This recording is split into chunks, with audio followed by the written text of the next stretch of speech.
Welcome back to our session before lunch. My name is Abby Rakes, and I have the great pleasure today of introducing Dr. Lia Fernald.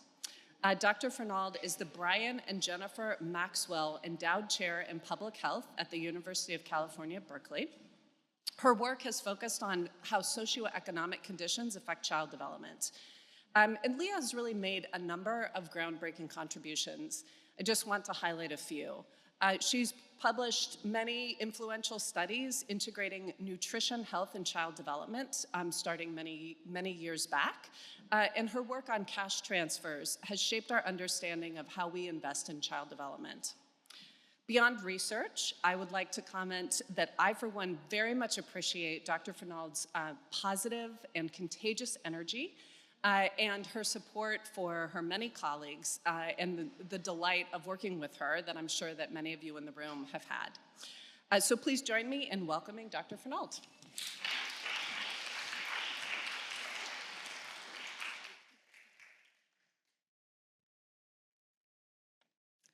Hello. I have the distinct pleasure of being in the session right before lunch, so hang with me. Great to be here. Thank you so much for the introduction to this conference, to this meeting. I've learned so much already in this conference. I want to start with a few acknowledgements. First of all, to Sally, Sue, and Suzanne, who welcomed me in 1994 to the University of the West Indies. I had read the paper about the Jamaica home visiting trial. I had to go to the library in my college to find the paper, and then I applied for a Fulbright to go work with them. So thank you. I know Sally can't be here today, but I wanted to acknowledge her and Sue. And there are a whole list of people who I've worked with in this process, and I'll be highlighting the work as I go through it. But just to say, none of the work I do is in isolation. It's all in partnership, and the best work I do is really informed by community partnerships and thought collaborations. So we'll just start with the premise that parenting interventions can be effective. So this is a set of meta-analysis with 123 parenting trials, and it's from low and middle income countries and high income countries. The average treatment effect is 0.3 standard deviations, and these studies were conducted across the world. And really the most frequently used interventions were Reach Up and Learn, Nurse Family Partnership, and Head Start. Half of them were delivered as home visits. So I wanted to point that out just to say that we know that parenting can work, and home visiting is the most common approach in low and middle income countries. So in this, many of the authors of this meta-analysis are in the room today, so thank you to all of you for contributing to this. But in 18 studies that looked at the Reach Up trial, there were average effect sizes of 0.5 approximately for cognition, 0.3 for language, and 0.4 for motor development. I mean, it's important to note that the largest effects targeted undernourished children, and there were certain tests for heterogeneity that we did. But the really important piece here is that most of the trials have small sample sizes, so less than 100. And there's only 2 that represent scaled up interventions. I'm gonna come back to that. Those are the ones that are closest to the null, I'll just say. So in terms of effectiveness, what we see is that those trials that are less than 100 in terms of the sample size are really the ones that are more effective than the scaled up ones. And so the question really driving my research is how we can promote health, development, and equity for children at scale. And really we're thinking about what we can do to nurture an individual or a small number of children. How do we then take that to nurture an entire population or to nurture a much broader scale so that we don't end up with a worse outcome when we're scaling up with low quality? So for today, I'm going to talk about 3 key approaches for how we can promote development and equity at scale. The first is thinking about holistic program design. None of these are new ideas. I've heard a lot about all of these ideas, so I'm really hoping I'm just going to reinforce some of the principles I've heard here today. The holistic program design, so this is layering in ECD with nutrition and WASH. The second is group-based approaches. So this is essentially taking that home visiting model and turning it into a group-based model. And then the third is integrating services within existing, and we've talked a lot about this so far here, which is to say, how do we take an existing government system and then layer ECD into that system? So I'm gonna say, I got passionate about groups early, probably 10 years ago when I was working in Mexico on the conditional cash transfer program. Like Abby mentioned, I had spent a decade in that world of looking at the effects of conditional and unconditional cash transfer programs on early child development. And one opportunity we had after those studies were done was to look at the combined effects of cash transfers and ECD in groups in this massive and incredible program in Mexico called Educación Inicial. It was a state-level administration of a well-developed program, and it was based on experiences from programs around the world, but really thinking about focus on 0 to 4-year-old children, group sessions once a week with trained promotoras, and we did a cluster randomized controlled trial to test the addition of parenting support to a conditional cash transfer program. Now, this was a very, in terms of what the program involved, it was very well documented, but it was very chaotic compared to what I had seen with the home visiting. Because if you saw one of these sessions, it was mixed ages, it was pregnant people, it was kids, it really focused on the whole family. It was once a week. And what it had going for it was enthusiastic community health workers who were from the communities and who really delivered an incredible program week after week.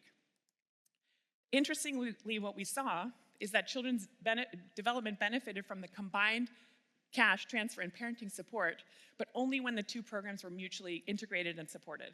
In fact, it's the people who thought that attending the parenting support program was part of the cash transfer that saw the benefits. So that was an interesting first look into, first of all, that groups can work, even totally what looks like really chaotic groups, because it was a lot of fun. Parents reported that they really enjoyed going. The kids had a lot of fun. But it was also an interesting look into this idea of incentives, because that's going to come up that has come up already in terms of our discussion here. The other thing I would say is that we looked at pathways for how the parenting program was working, and it was through the standard pathways that some of you have already identified, which is reading with children and singing and playing with children. So this leads to then the program that I want to talk about, the first program I want to talk about. First, I want to highlight Helen and Famida, who are both here today, so please ask your really tough questions to them, because they're the ones who spearheaded this effort. And we had a whole team in Bangladesh at the ICDDRB that's been partnered in this work. So this was a program that was set in Bangladesh, which it's at the upper range of a low-income country. There are 56% of children living below the poverty line and 32% that are moderately to severely stunted. There's a large network of community health workers. So what I'm going to tell you about this intervention, this relates to the keynote from yesterday, is that this was a year-long piloting process with scale in mind. So the idea was that we did a smaller version of this project, and then I'm going to tell you about the scaled-up version of it. Development of 18 sessions over 9 months. Group sessions that were 45 to 50 minutes long. The groups were mixed ages. The groups were mixed stages. And the thing that made this work was that community health workers had tablets where they could input who was in the group. So then the activities were tailored to who was in the group.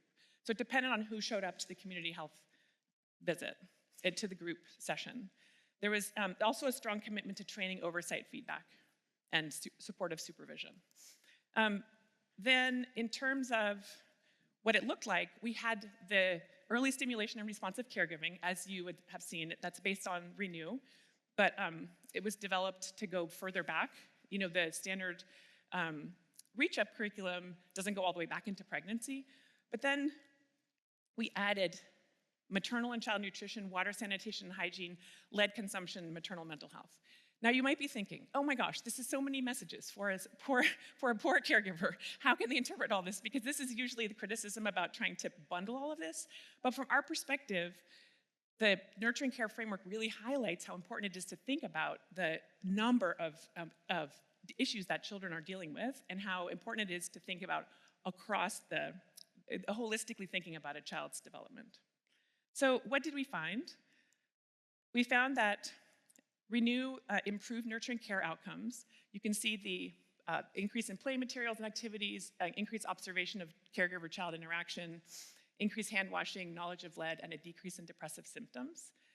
And here are some notes on the analytic approach. It was not a very large sample, but we did find significant effects, and these translated into improved child development scores. So you can see here we use the ASQ. I know that's not everyone's favorite outcome, but it worked in our context to use it. And we found that this program improved child development outcomes by an average of about 0.3 standard deviations. So if you remember that parenting meta-analysis I showed you, that's approximately the same amount, not as big as the home visiting average that we saw in the reach up. So what did we learn? We learned that group-based approaches can be effective, mixed age can be effective, and this was feasible and effective on this small scale. So then what happens when we try to scale this up to an entire region? RENEW-G was testing the feasibility and effectiveness of implementing a multi-component intervention through the government health system in a different region, but it was, a partnership with the government and also with ICDDRB. And how did we do this?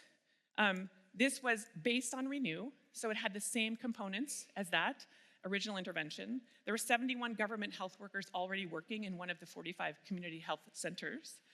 This intervention was supposed to be 12 months long, but had to be suspended after 8 months. But the intervention did include sessions for pregnant people and 16 group sessions every 2 weeks for parent-child dyads. There were homemade toys, picture books, storybooks, and puzzles, as you would be familiar with if you've already seen Reach Up materials. So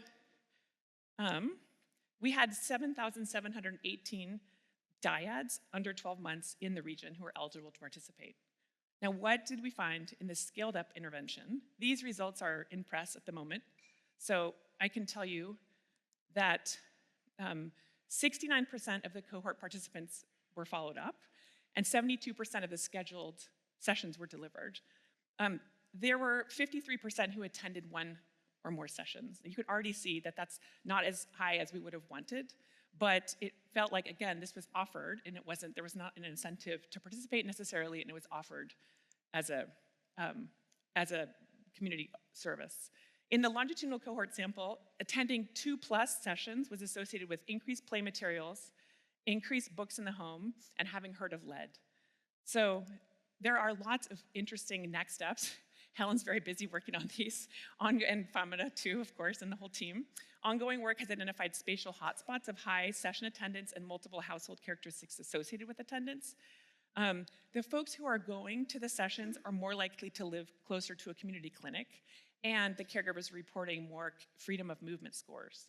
So there are clearly some barriers that we're facing in terms of getting folks to come to the sessions, but that is really where we are in terms of thinking about the future work in this area.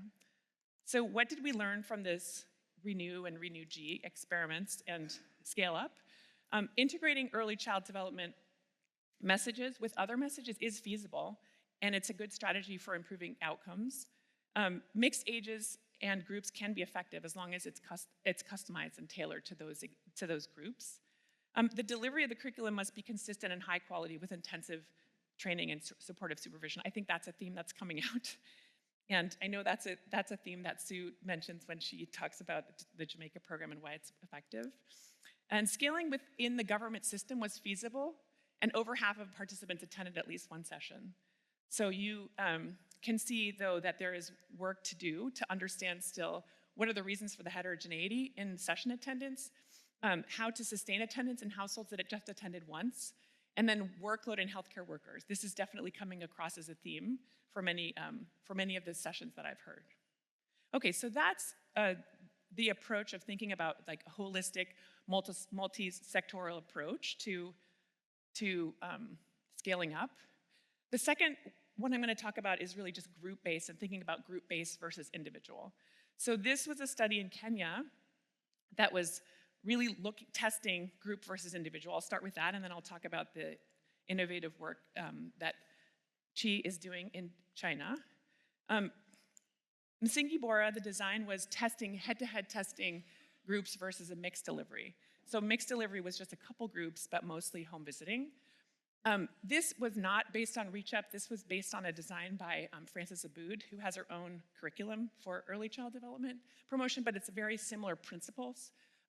Love and respect in the family, responsive talk, responsive play, hygiene, and nutrition. And this was an 8-month session, 8-month intervention with 16 bi-weekly sessions. The children were present, there was 30 minutes of guided practice, and the average group size was about 13 mother-child dyads. You can see the design here. You can see also that COVID interrupted it.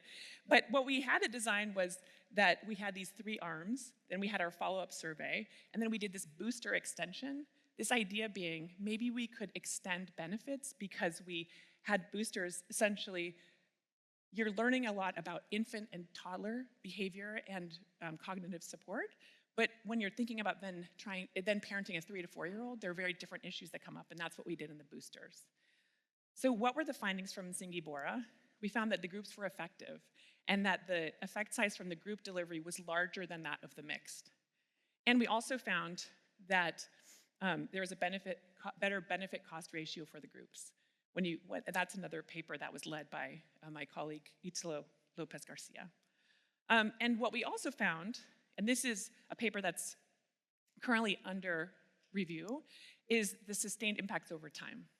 So we did find sustained impacts, and they were about half of what the original impacts were. So 2 years later, we found that they had dropped from about 0.5 to about 0.2. And there were greater impacts on cognition and behaviors among disadvantaged families. Boosters did play a role in improving socio-emotional outcomes despite the severe disruptions by COVID. And we did also in this paper, because it's one of those econ papers that's 800 pages long and includes everything. So this is why it also includes the mechanisms of maternal support, all due respect to the economists in the room, support, stimulation, and knowledge. So we do believe that Msingi Bora is one of the most cost-effective parenting programs to date and has potential for scale because of the groups and because it's using this holistic approach. The other thing that's interesting, and I heard this morning in the keynote and also in another talk, was about this question about testing hybrid programs. So there is an ongoing version of Msingi Bora, which is layering on the text message reminders alongside in-person groups to see if that kind of hybrid approach. And there is evidence that it is effective. So that does seem to be then a future direction. Okay, so next steps, I get to show pictures of some more colleagues in the room today because Pamela is here and so is Josh. Our next step are engaging fathers. So by all miracles, we just found out that we got an R01. We had it funded in December, and then we heard that if we took the words gender equity and Kenya out of the title, that it might get funded. So then the title was just in. I'm kidding. No, but it had some more. But we did get it funded, which was like such a relief. But we are starting and hoping that we would then end up getting year 2 as well. But so this study, this is a true story. You cannot make this stuff up, right? So then we have 3 arms: control, mothers only, and couples. And this is really designed to be a gender transformative, father inclusive curriculum. And thanks to our partnership with Josh, who's bringing his wisdom. And besides ECD and parenting, this is also targeting family well-being, social norms, and gender equality. And we're hypothesizing that if there's a chance to sustain impacts, if results are really changed at the family level. So that's the idea of incorporating fathers into the picture. That's really just the very beginning work. So now, the next thing I'm going to tell you about is about center-based, and this is another person in the room you can talk to. Chi, who's a current Berkeley doctoral student, is leading really fascinating work on village-based parenting centers in China. So this is working in mountainous regions designated as very poor counties. And what she and colleagues have been looking at these village-based parenting centers. So this idea being that in the rural Chinese context, there was enthusiasm for building parenting centers. So these were actual physical constructions of centers that then had a uniform setting, had a free play area, weekly one-on-one parenting sessions, and a curriculum adapted from Reach Up and Learn, and weekly group activities. They are open 6 days a week, 5 hours a day. And results are interesting because they are showing around the same effect size as some of our other types of less intensive interventions. So a 1-year intervention improved cognition by 0.1, so it's small but significant, and parenting practices by 0.2. There are some equity questions about, and this is coming up in terms of who benefits.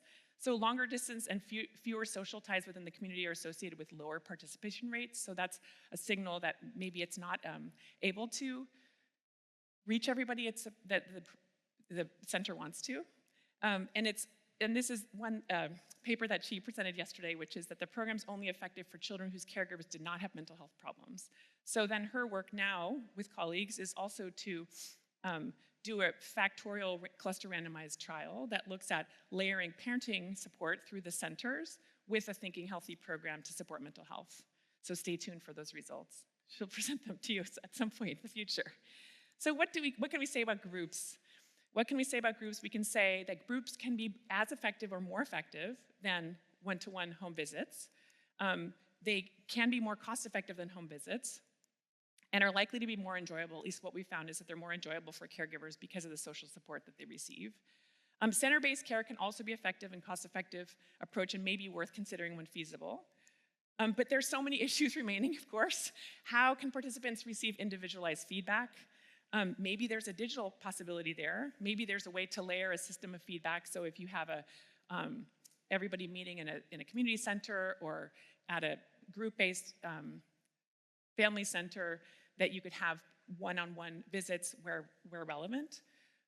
How does this interact with caregiver mental health? And what is the potential for engaging multiple caregivers?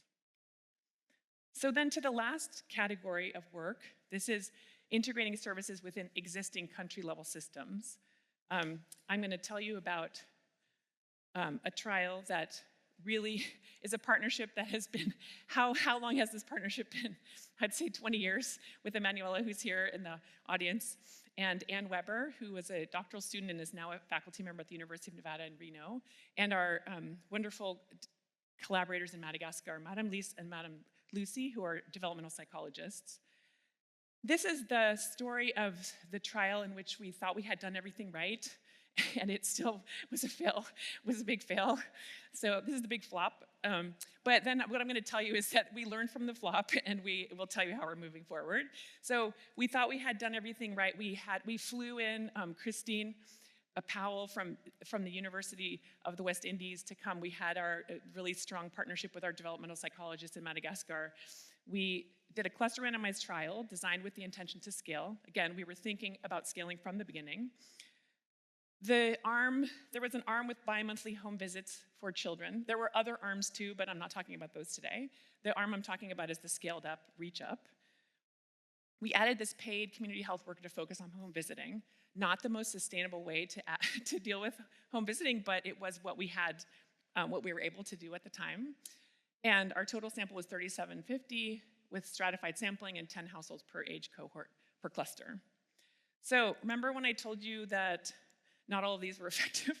When I showed you this forest plot, and you can see that some of them are crossing the line because that's showing that they didn't have an effect size, that they didn't show a positive effect for early child development. Those two that are circled in yellow are the ones that were scaled up. And one of those is our study and our program. And the strengths of our approach were that we worked closely with developmental psychologists. As I said, we really tried to be true to the curriculum that was based on Reach Up. The intervention was bi-weekly home visiting for up to 2 years, longer for the younger children. The fidelity was high, so majority of households in the intervention group received home visits. And there was a really large cadre of motivated community health workers. I mean, unbelievably motivated, that they would trek out into the most remote regions to meet with children and go to households. So all of these things were real strengths, but what we didn't anticipate was that we couldn't leave books or toys at the home because there was not a supply of books or toys in that context. You couldn't even tell people to make toys because, you say, oh, use a bottle cap and make a rattle, but there weren't even bottle caps like lying around to make because the level of poverty is so intense. There is a large geographic dispersion that would made it really hard for community health workers to go into the most remote areas. And there was so many severe weather shocks. There were literally like torrential rains, there was locusts, there was every possible thing went wrong for these families who are living in the very remote regions that we were targeting. So in spite of the fact that we had a strong network of community health workers, just the extreme poverty made it so difficult to pull this off. The GDP per capita is 450. 80% of children were living below the poverty line, with 50% of children moderately or severely stunted. And then this issue about the high and rising vulnerability to weather shocks, food insecurity, and the challenges of topography. Roads would just wash out. Community health workers couldn't even access the homes. So we had a lot of learnings, a lot of self-reflection. Where did we go wrong? How can we move forward from this? And a big learning was that home visiting can really only work if there's a minimum level of resources, like for materials to make toys. It's resource intensive in terms of coverage and training and coaching. There's a time burden and mental health concerns. If you're asking a parent who already is so overburdened to then spend time in play and other activities, that may end up feeling like a burden. Maintaining quality, this is something that's come up already in these sessions, is really hard, especially with the geographic distribution of households. And so this leads to the next study.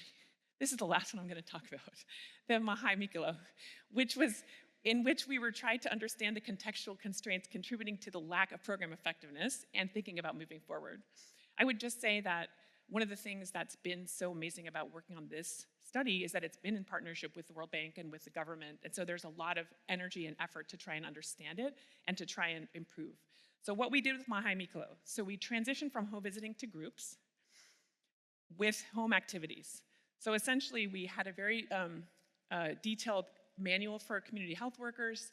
We had 2 community health workers who were already delivering nutrition activities. So this was an existing system. And then we added the ECD sessions to the existing groups. We had expectations for practice at home. You can see there was nudges that we had handed out so that people would practice and they would get stickers and then they could keep a log. So there was a way to keep track. We used some of the principles of behavioral economics. And then thank you, Emanuela, I think this was your idea, or maybe it was Madame Lisa's idea, that we could have a partnership with Scouts for making toys for the sessions. So we essentially had a partnership with a group in Madagascar that was able to make the toys, and then the other thing we were able to do was have a toy library. So we have a cluster design that included a treatment group, which was nutrition and health. There was a control group of nutrition and health, then a treatment group of the nutrition, health, and ECD. And then we had this T+, which was the individual toy boxes and the opportunity to borrow toys. Because one of the key reasons that we thought that our first effort didn't work was having to do with the toys. So these really are, Emanuela presented a lot more of these results yesterday, but I'll just say some of the key findings are that the implementation was feasible and we didn't crowd out health and nutrition here. I'll just show you an interesting highlight from Emanuela's presentation yesterday, which is that the community health workers worked around the caregiver constraints. This is really interesting. You can see that the health and nutrition sessions were occurring during the week, and so then the community health workers who were delivering the ECD sessions were more likely to work on the weekends, and they were working around the schedule. So that was really fascinating to see, and really it's a testament to how dedicated the community health workers were. I want to highlight a few other findings that we've to date, but this is really a work in progress. A former doctoral student, Caitlin Hemlock, who's now a current postdoc, had looked at some equity questions. So she did, our main conclusion is that it is feasible to integrate ECD into existing programs. So nearly all sessions were offered, but we really have to work harder to reach the most vulnerable. Children from better off households were already participating in health and nutrition, so they were more likely to sign up for the ECD. So that was like already the kids who are benefiting more.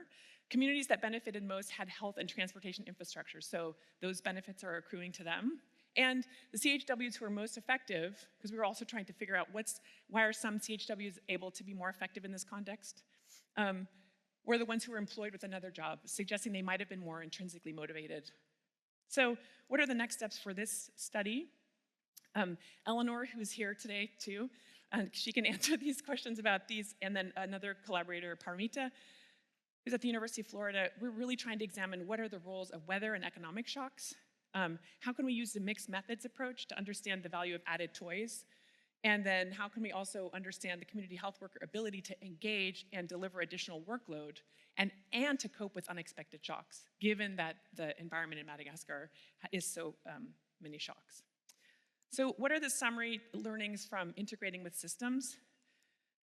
Yes, feasible, but comes with many challenges. That's the headline. Households that are better off are more likely to take up the program. And to integrate with country-level systems, we really have to think about incentives on both sides, the supply side and the demand side. So ECD facilitators are crucial to the success of the program, but they need to be paid, they need to be supervised, and you can't just like shove on a bunch of extra workload onto those folks. And from the demand side, the participants need to believe that the sessions are helpful and important. How do we get people to believe that it's worth their time?